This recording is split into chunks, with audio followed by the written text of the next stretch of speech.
Biblioteca de Bolso. Uma conversa informal a três sobre a relação que estabelecemos com os livros. Uma ideia original de Inês Bernardo E José Mário Silva. Olá, bem-vindos ao Biblioteca de Bolso, um podcast em que procuramos reacender as memórias que os livros inscrevem em cada um de nós. A convidada desta semana é Ana Luísa Amaral, uma lisboeta que vive desde os 9 anos em Lessa da Palmeira. Professora de Literatura e Cultura Inglesa e Americana na Faculdade de Letras da Universidade do Porto, é também poeta, com uma obra considerável, mais de 15 livros, ficcionista e dramaturga ocasional, autora de livros infantis e tradutora, nomeadamente de Shakespeare, John Updike, Patricia Highsmith e Emily Dickinson, poeta norte-americana sobre a qual escreveu a sua tese de doutoramento. No próximo mês de abril poderemos ler o seu novo livro, What's in a Name, a editar pela Assírio e Alvim. Olá, Ana Luísa, muito obrigada por nos receberes em tua casa. Muito obrigada, Inês. Muito obrigada, João José Mário. Muito obrigada, José Mário e Inês. O prazer é meu. Vamos começar por conversar pela primeira escolha, que são as novas cartas portuguesas. Das três Marias, não é? Portanto, Maria Isabel Barreno, Maria Teresa Horta e Maria Velho da Costa, que ajudaste na nova edição. Sim, na edição de 2010. Exatamente. Esta edição de 2010 é muito engraçado porque ela surge a partir de uma cadeira de mestrado que eu dava, que se chamava dos estudos feministas à teoria queer, porque eu trabalho também em estudos feministas e, enfim, nessas áreas. E na altura o livro central do mestrado, da cadeira de mestrado, era Novas Cartas Portuguesas. Eu percebia que os alunos tinham muita dificuldade, os estudantes, em perceber algumas referências, a entender algumas referências em Novas Cartas. E desafiei-os no fim do ano a concorrermos a um projeto da FCT e a fazer a reedição com uma edição anotada de Novas Cartas Portuguesas, tanto que isto é um trabalho meu, mas a organização é minha, mas aqui está lá dentro o nome da equipa de investigação, portanto tem imensa gente, tem uma colega minha também, Maria de Lourdes Sampaio, o resto eram alunos de mestrado, foi um subsídio pequeno, mas na altura foi um projeto nacional, digamos assim. Depois avancei para um projeto internacional, que era Novas Cartas Portuguesas, e a sua recepção no mundo. E, de facto, é dos livros mais lidos, foi dos livros mais conhecidos nos anos 70, fora de Portugal. Deve ter sido o livro que teve uma recepção mais extraordinária, quer dizer, depois nós organizámos um livro chamado Novas Cartas Portuguesas, 40 anos depois, que é um livro de 800 páginas, e nesse livro, que tem várias equipas de investigação, França, Inglaterra, Alemanha, Itália, Estados Unidos, etc., Brasil, etc., e nesse livro fica muito claro como realmente Novas Cartas teve, penso eu, um papel fundamental no derrube do fascismo em Portugal. Aliás, gostava só de dizer meia dúzia de coisas antes de entrar na parte literária propriamente dita. Digo isto porque uma das perguntas que uma vez me fizeram foi: e a Bíblia do Feminismo? Eu disse: mas que Bíblia do Feminismo? Não é a Bíblia do Feminismo, porque isto não é um livro feminista. Isto é um livro feminista, obviamente, não é? Porque a Maria Teresa Horta assume-se ainda hoje claramente como feminista, a Isabel Barreno assumia-se também, foi uma grande perda, a Maria Velho da Costa não tanto, mas de qualquer maneira mas pratica. É uma praticante não declarada, não é? Sem dúvida alguma, mas eu não queria só falar na questão do feminismo. Agora, mas tenho que a referir, porque o livro, quando sai, em 1972, quando é publicado, é imediatamente proibido. É imediatamente apreendido pela PIDE. As três autoras são, como sabemos, interrogadas pela Polícia Judiciária, o que é curioso, ou seja, não lhes é dado um estatuto político, mas um estatuto de infração às leis e às morais, à moral vigente, digamos assim, e elas são interrogadas no sentido de saber quem é que tinha escrito os textos mais, enfim, eróticos, ousados, quer dizer, porque realmente Novas Cartas, que é um livro composto por 120 textos, tem de facto esses textos. Elas são interrogadas, elas são inclusivamente levadas a julgamento várias vezes, isso nunca chega a acontecer. Não foi uma perseguição política, portanto. Eles nunca, eu penso que é o único, esta informação foi-me dada quer pela Teresa Horta, quer pela Maria Velho da Costa, foi o único caso em que o Estado português condena pessoas singulares.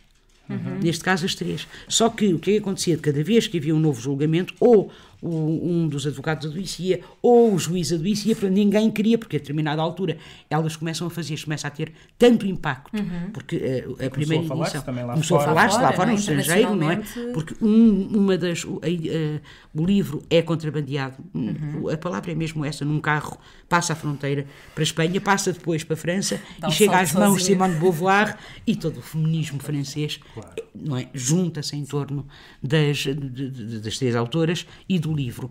E os intelectuais portugueses, os escritores portugueses, todos eles se unem em torno também do livro. Aliás, David Mourão Ferreira, julgo que foi quem emprestou, na altura era muito dinheiro, 100 contos, só que era para a defesa.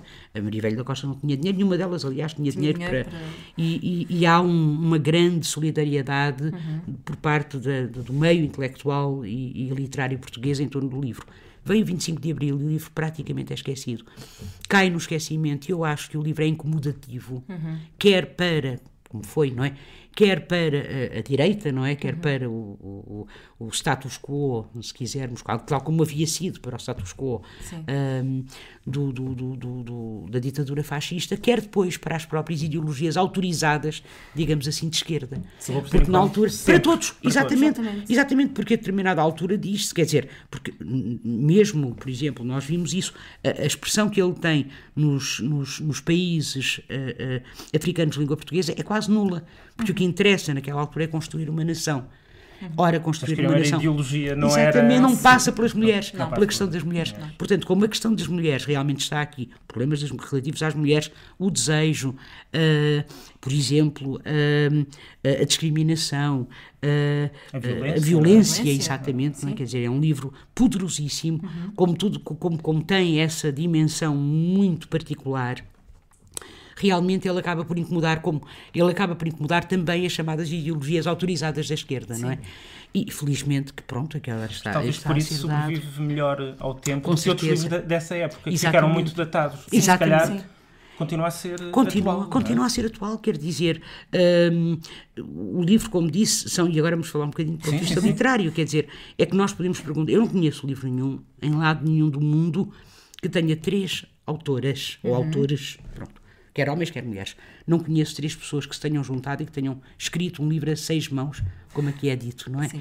E, sobretudo, o que eu acho é que, vejamos, a Maria Isabel Barreno vem da filosofia, Maria Teresa Horta vem das românicas, a Maria Velho da Costa vem das germânicas, e cada uma delas, uma romancista, a outra também romancista, contista, mas poeta, sobretudo, sobretudo poeta. A terceira, a Isabel Barreno, muito ensaísta, com, por exemplo, A Morte da Mãe, não é? Quer dizer, com uma grande tradição de ensaio, não é, na sua carreira literária, não gosto de carreira, vida literária. E eu acho que isso traz 3 contribuições que são absolutamente extraordinárias e que, digamos, elas acabam, é muito engraçado, porque quando se tenta saber de quem é que é cada um dos textos, muitas vezes as pessoas erram, porque a determinado momento há uma espécie de mimetismo, quer dizer, a Maria Velho da Costa consegue imitar a Maria Teresa Horta, a Maria Teresa consegue imitar a Maria Isabel Barreno, ou a Maria autoral coletiva. Exatamente. Portanto, o livro desafia não só a questão da autoria, mas também da autoridade.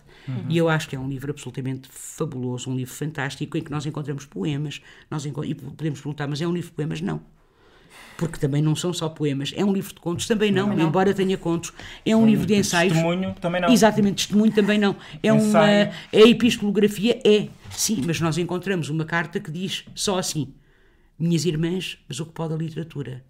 Ou seja, o que podem as palavras. Isto é uma carta. Uma carta. Não é? Portanto, nós encontramos realmente, ou encontramos uma carta que é um poema. Portanto, do ponto de vista literário... Isso é um poema, não é? Essas perguntas também podiam ser um poema. Exatamente. Mas o que é certo, a pergunta é retórica. O que é certo que as palavras, porque o que é certo é que as palavras têm poder, não é? Como nós sabemos, não é? As palavras, de facto, e tu fazem... leste o livro logo na altura, em 72? Não o li em 72, não. Eu também era bastante nova, não sei, tinha pai uns 74, tinha 17 anos, portanto teria 15 anos. Eu li o livro bastante mais tarde, com 20 e tal anos, talvez, e tive a primeira edição, ficaram com ela, foi uma pena, emprestei, foi o meu empresto. Enfim, imensos livros ficam com tudo, não é? Especialmente aqueles às vezes gostamos mais, não é? Exatamente. Olha o Patinho Feio, por exemplo, porque eu gostava de falar, esse também tinha cá. Também já foi. Li-o com 20 e tal anos e depois, quando comecei, de facto, a trabalhar, que foi relativamente cedo, aliás, foi com a Mariana Ramalho, quando eu comecei a trabalhar na minha tese sobre Emily Dickinson, foi logo no início dos anos 80 ainda, foi ainda nos anos 80, eu comecei a ler coisas sobre feminismo e comecei a interessar-me e a trabalhar em estudos feministas, em teoria queer. Aliás, eu na faculdade aquilo que dava era poéticas comparadas e estudos feministas, estudos queer, mesmo ligados naturalmente sempre, obviamente, à poesia norte-americana, mas também à poesia portuguesa, não é? Portanto, à medida que fui conhecendo melhor novas cartas portuguesas, que já agora eu queria recordar que partem, a história é curiosa, não é? Porque havia saído em 71 o livro Minha Senhora de Mim, da Maria Teresa Horta, que tinha feito, de facto, tinha despertado uma grande polémica em Portugal. Pronto, o livro tinha saído e elas encontravam-se as três para almoçar num restaurante, costumavam encontrar-se num restaurante, e acho que um belo dia disseram, se uma mulher incomoda tanto, imaginam que seria três mulheres, não é? Três mulheres incomodam muito mais. Três mulheres incomodam muito mais. Então decidem... E confirmou-se. E decidem escrever um livro a 6 mãos. E com que é? E partimos de quê? E foi a Maria Velho da Costa que veio aqui ao Porto, justamente, e que encontrou as cartas da Mariana Alcoforado. Se não me engano, no Ir do Dia, eu acho que a edição, posso estar enganada, depois talvez conviesse, não é? Se for errado, eu não me lembro. Eu acho que isso está aqui na minha introdução, pronto. Mas eu depois digo-vos, não é? E levou para Lisboa, levou para Lisboa e com ela, pronto, essa edição. E acho que disse no almoço seguinte, e se fosse a partir das cartas de Mariana Alcoforado. E a Isabel Barreiro disse, era que faltava essa sonsa, nem pensar. O que é certo é que na semana seguinte, porque elas reuniam-se uma vez por semana, o primeiro texto, e isso sabe-se, a Maria Isabel Barreiro traz o primeiro texto, a primeira carta 1, é dela, e é de facto um diálogo. A ideia ficou ali, germinou. Exatamente, germinou e acabou por dar frutos. Eu queria só chamar a atenção para novas cartas portuguesas que têm como epígrafo ou subtítulo, se quisermos, não é? Ou de como Maina Mendes pôs ambas as mãos sobre o corpo e deu um pontapé no cu dos outros legítimos superiores. Nós imaginamos, de facto, o que deve ter sido isto no Portugal, não é? No Portugal de 72. E reparem como isto trabalha, como isto, no fundo, dialoga com Maina Mendes, é personagem da Maria Velho da Costa. Claro. Ambas as mãos sobre o corpo é o título de um livro da Maria Teresa Horta, e os outros legítimos superiores, o título de um livro de Maria Isabel Barreiro. Portanto, o subtítulo, de facto, aponta logo para o que será depois, não é? O que será depois o conteúdo do livro. É extraordinário, sei lá, porque há um momento, há um passo que eu acho que é interessantíssimo, que é assim, deixem ver se eu sei de cor, a repressão perfeita é a que não é sentida por quem a sofre, a que é assumida ao longo de uma sábia educação, de tal forma que os mecanismos de repressão passam a estar no próprio indivíduo e ele tira daí as suas próprias satisfações.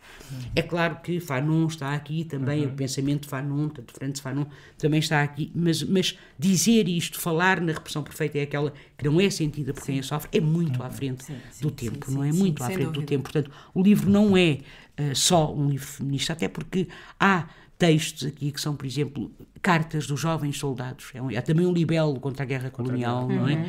De jovens soldados. Portanto, é no fundo um livro também sobre aquilo que nos une a todos nós, seres humanos, que é a fragilidade, não é? E que é, penso eu, a solidariedade, o amor, tratando depois, naturalmente, essas grandes questões na altura, e a literatura, e a escrita, porque é um livro também sobre a escrita, não é? Que fala também sobre a escrita. Aliás, logo o primeiro texto diz isso, começa assim, pois que toda a literatura é uma longa carta ao interlocutor invisível.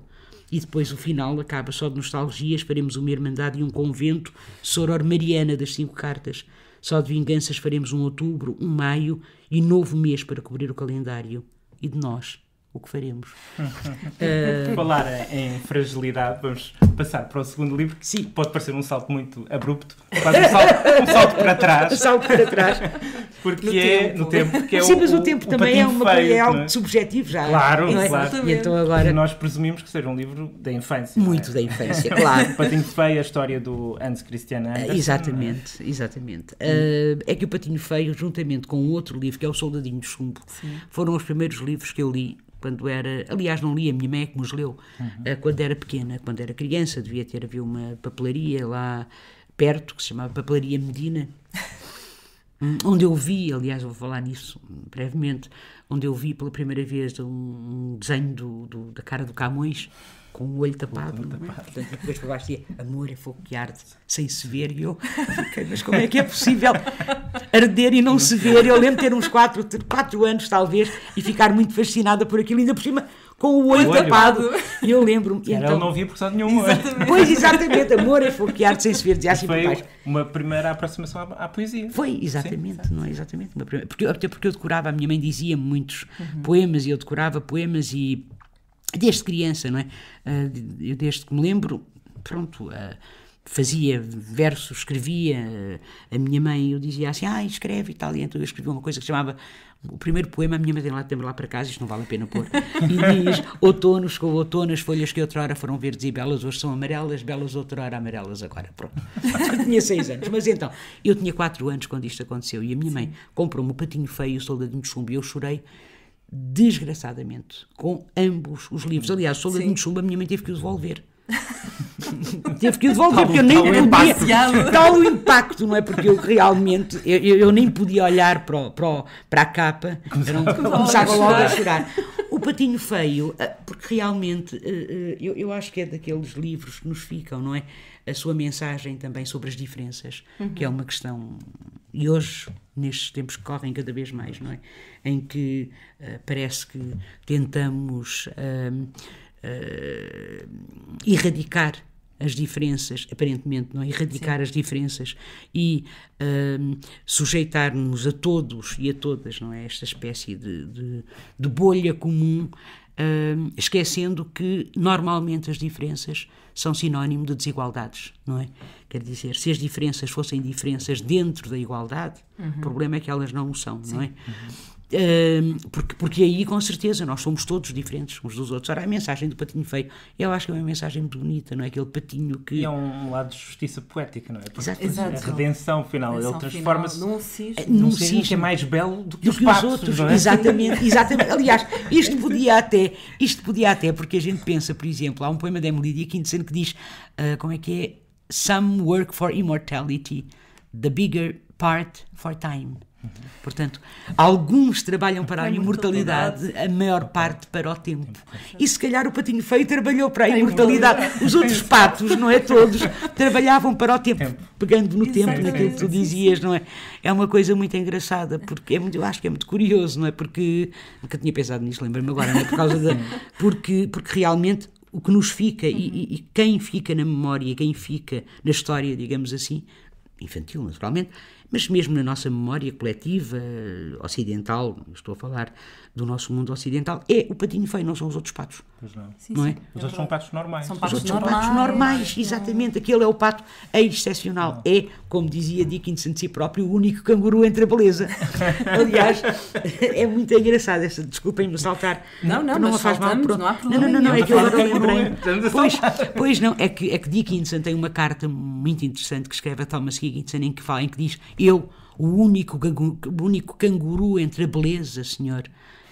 Escreve ela ao seu mentor literário, digamos assim, Thomas Higginson. Ora, dizer-se o único canguru entre a beleza é dizer-se, naturalmente, desviada, deslocada, feia, mas é também dizer-se excepcional. Sim. É isso que é o Patinho Feio, não é, no fundo. É isso que é o Patinho Feio também. Emily Dickinson era um patinho feio. Também. Eu acho que sim. Aliás, como provou o próprio facto, sei lá, quando a quantidade de livros que, por exemplo, Matisse, quando escreve a sua American Renaissance, um livro, enfim, muito importante e muito conhecido no final dos anos 40, início dos 50, acho que é, não consegue integrar a Emily Dickinson. Ela é muito difícil. O próprio Bloom, na sua ansiedade e influência, não consegue integrar a Emily Dickinson. É muito difícil encaixá-la, digamos assim, em escolas, encaixá-la num lado qualquer, tal como era muito difícil ao Patinho Feio encaixar-se no meio dos patos, exatamente, no meio dos patos normais, no meio da beleza. Ou seja, isto é como se o belo fosse, de alguma forma, normativizado, não é? O belo é a norma, não é? Sim. Bonito, digamos assim, é a norma, não é? E depois há a exceção. E, portanto, o Patinho Feio foi a exceção, como se vê pela história. A Dickinson foi também, acho eu, a exceção. E como é que se deu este encontro? Foi decisivo na tua vida? Foi decisivo. Olha, este encontro dá-se através da minha orientadora na altura, que era Maria Irene Ramalho. Porque, de Coimbra, Maria Irene Ramalho Sousa Santos, que é, a meu ver, das grandes ensaístas portuguesas, grandes ensaístas. Vocês não sei se falam, ela tem um livro extraordinário que se chama Poetas do Atlântico, Fernando Pessoa e o Modernismo Anglo-Americano, é o último que saiu dela. Então a Maria Irene Ramalho, que orientou o meu mestrado, ou equivalente na altura no Rei Lear, em Shakespeare. Sim. Também podia escolher Shakespeare, não é? Mas pronto. Mas que orientou o meu mestrado em Shakespeare. Eu depois comecei a trabalhar com ela em Sylvia Plath, Anne Sexton e Elizabeth Jennings, 3. E só que quer a Sexton, quer a Plath, de facto são muita poesia, não só é bastante autobiográfica, mas é também deprimia-me muito. Eu pensei, meu Deus, eu vou agora trabalhar 5 anos, na altura eram 8, eram 5 mais 3, um compromisso para a vida nestas duas, não é? Quer dizer, que tem aquele lado muito pesado e não sei o quê. Então, um belo dia, Maria Irene assim conhece a Ana Luísa. A Dickinson chega muito tarde à vida, tinha eu já 30 e tal anos, 30 anos talvez. E eu comecei a ler os primeiros poemas, trouxe aquilo para casa e pensei, maiúsculas nos poemas, não gosto nada disto, e fechei o livro. Aliás, vi no comboio de Coimbra para o Porto, é verdade isto, e fechei o livro, pensei, não tenho paciência. E depois, nessa noite, peguei outra vez no livro, porque pronto, sempre era a Maria Irene Ramalho, era a minha orientadora, não é? Portanto, convém olhar para isto melhor, e de repente leio um poema que diz algo como If the stillness is volcanic in the human face... penso que é assim, If the stillness is volcanic in the human face, when upon a pain titanic features keep their place. E esta é a ideia da dor titânica, não é? E das feições, no fundo, se manterem... impenetráveis as mesmas, não é? Mas por trás há uma dor, tremor, e de repente foi uma epifania, pronto. E eu telefonei no dia seguinte de manhã e disse, eu vou mudar. Eu vou trabalhar em Emily Dickinson e em Sylvia Plath. E ainda trabalhei uns 6 meses, se tanto.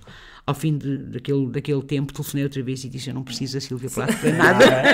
Fico só com a Emily. Fico só com esta.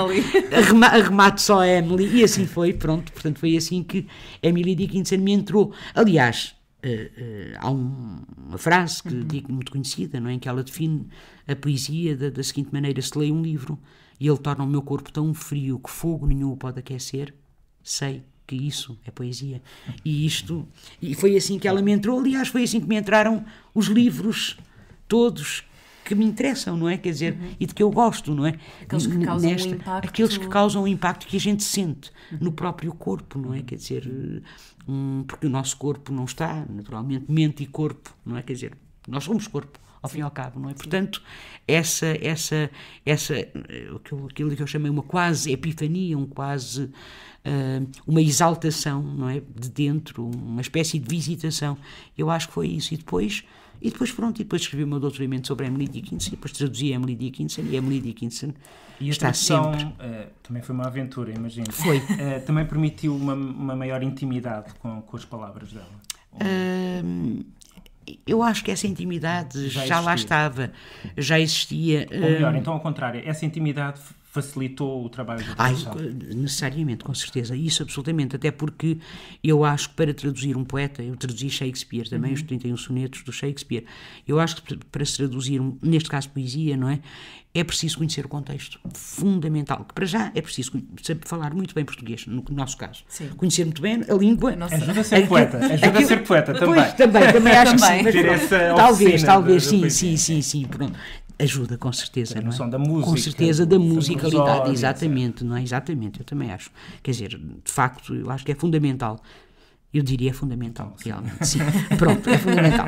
Ou é muito, muito, muito, muito importante. Não quer dizer que é fundamental, mas é... Não, eu que eu estou a pensar numa pessoa que não é poeta, que é o Walter Cunha, e que traduz maravilhosamente, não é? Quer dizer, o Walter traduziu a Rima do Velho Marinheiro, aquilo é uma coisa muito difícil, maravilhosa, não é? Maravilhosa. Ele fez traduções lindíssimas e não é poeta, não é? Portanto, não sei se é condição, quer dizer, acho que nem todos no condição sine qua non, pois, mas ajuda muito, eu acho que sim. E depois conhecer muito bem a língua, não é? Quer dizer, a língua, aquilo que se chama na teoria de tradução, que eu não percebo nada. Teoria de tradução, nada. Eu traduzo sem teorias nenhumas, não é? Mas aquilo que se chama língua de chegada, aí ainda chego, Sim. que é a nossa neste caso, conhecê-la muito bem e conhecer muito bem a língua de partida à outra é fundamental. Claro. Não é que nós a conheçamos bem, para a conhecermos bem, temos que conhecer também os códigos da língua no tempo em que ela é escrita. Eu traduzi John Updike, muita da poesia de John Updike centra-se nos anos 50, nos anos 60, eu tenho que saber. Não é? Mas eram os códigos à altura, pois com certeza, e mesmo culturais. Mesmo culturais, quer dizer, não só, por exemplo, há todo um poema sobre beisebol que eu tive de falar para a Faculdade de Desporto, porque eu não conhecia metade daqueles termos que ele utiliza, eu nem sabia como é que ele se dizia em português, não é? O que é que significava, não sabia nada, não é? Portanto, é preciso, naturalmente, não é, conhecer os códigos. No caso de Dickinson, é o meados do século XIX, não é? Por exemplo, a palavra circumference, não é? Circunferência, nela, e sobretudo para escrever sobre ela, mas também para a traduzir, eu acho que é importante sabermos que circunferência tem ressonâncias muito próprias que se estribam quer nos românticos ingleses, quer no Emerson, por exemplo, não é? E depois o tipo de palavras, de expressões que ela utiliza e que são muito recorrentes na Bíblia, não é? Porque a Bíblia era um dos seus livros de cabeceira, não é? Sim. Embora ela não fosse exatamente crente no sentido ortodoxo da palavra, não é? Aliás, ela deixa de ir à igreja com 17 anos, recusa-se. Nunca mais lá põe os pés, não é? Mas há uma dimensão do sagrado. Mas há uma dimensão espiritual, com certeza, em Emily Dickinson, com certeza, uma busca constante, não é? A esse ser a quem ela chama ladrão. Sim. A quem ela chama uma figura enganadora, não é? Que é Deus. Mas há uma carta também em Higginson em que ela diz que a sua família adora um eclipse. Não é? They worship an eclipse, portanto, e o eclipse é claro, é Deus, não é? Portanto, e isto é uma forma muito até herética de falar, não é? Um pouco herética de falar, sobretudo para anos 40 do século XIX. Exatamente. Estamos em 1840, não é? A quem chamam pai, diz ela, eles adoram um eclipse a quem chamam pai, com maiúscula, whom they call their father. Também é extraordinário, que a escrita dela, não sei a que tempo, melhor, nós lemos os poemas dela e se não soubéssemos em que tempo é que ela viveu, não saberíamos muito bem, porque às vezes parecem do século XX, às vezes parecem do século XVIII. Pois parecem, porque há de facto essa absoluta modernidade que aos nossos olhos, não é? Quer dizer, com os nossos olhos modernos, de facto, olham para ela e veem-na assim. Porque nós pensamos no je é un autre, não é? Eu sou, je é un autre, eu é um outro, não é? Essa famosa frase, quer dizer, quando Dickinson diz... Quando ela diz, como é que é? Deixa-me pensar um bocadinho, como é que ela diz?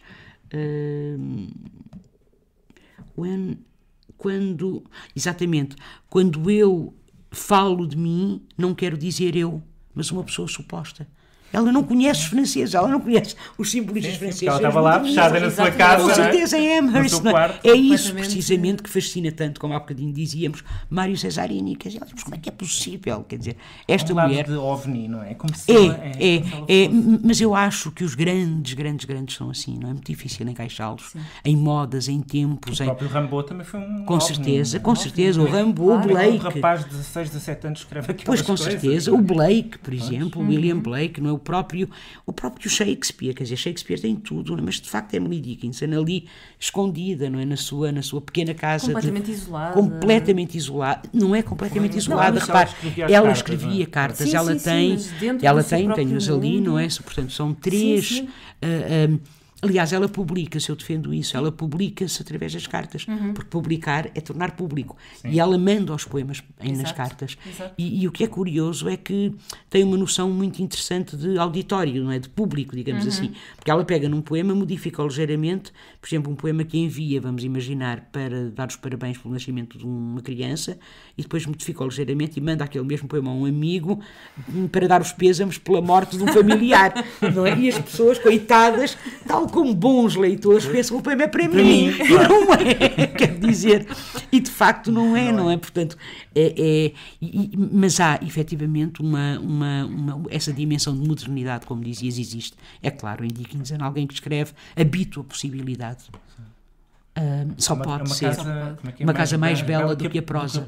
Uma casa mais bela do que a prosa. Habito a possibilidade de uma casa mais bela do que a prosa. É claro que é prosa. Não é? Não sei se é ficção, porque... E era prosa em maiúsculas. Prosa, sim. E possibility também, e possibilidade em maiúsculas, não é? Aliás, ela torna maiúsculas, mas é muito engraçado, porque ela torna maiúsculas não só substantivos, mas também alguns adjetivos, não todos. Não é? Portanto, não todos. Pois é muito difícil, porque ela realmente, em vida, só havia publicados 10 poemas, todos eles modificados. Ao gosto, não é, daqueles que a publicaram. Portanto, depois os editores... Endireitavam a sintaxe, não é? Exatamente, não é? Exatamente, tornam-lhe a sintaxe correta. Limpam a gramática. Há um poema muito interessante que acaba tão pouco a erva precisa de fazer que eu queria ser um feno, I wish I were a hay. E o Higginson, justamente, que é um dos organizadores, juntamente com a Mabel Mistod, da primeira edição da poesia dela, já ela havia morrido. Tem que se lembrar. Diz assim...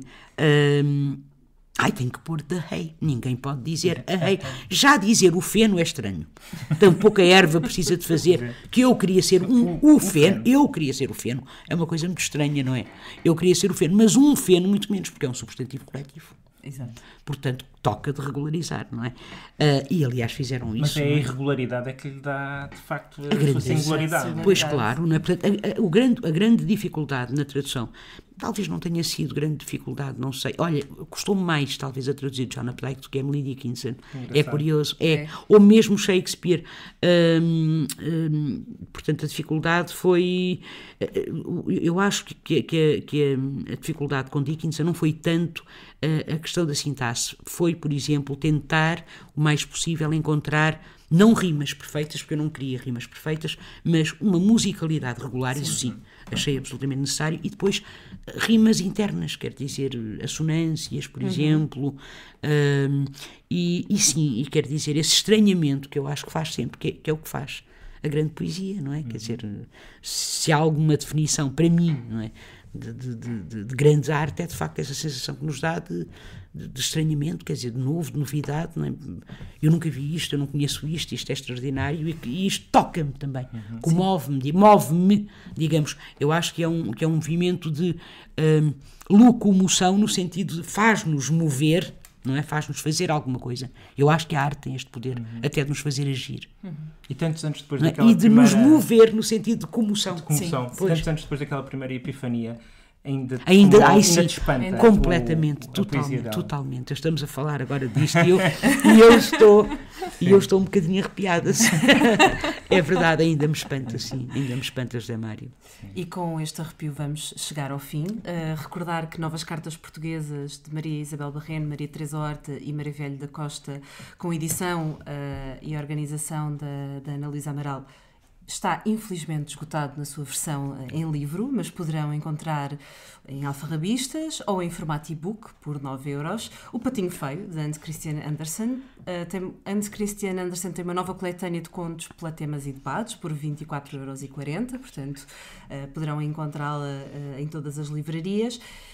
Emily Dickinson tem imensas traduções, destacamos os 200 poemas com tradução pós-fácil e organização da Ana Luísa Amaral, disponível numa edição da Relógio d'Água por 22€. Para a semana estaremos de volta com mais um episódio. Até lá, sigam-nos nas nossas redes sociais, em facebook.com/Biblioteca de Bolso, e ouçam-nos através do SoundCloud, do iTunes, por subscrição RSS e na rádio online Rádio Lisboa. Ana Luísa, muito obrigada por nos teres recebido em tua casa. Muito obrigada, Inês. Muito obrigada, José Mário. Obrigada. E para quem nos ouve, até para a semana com um novo convidado. Até para a semana. Até para a semana.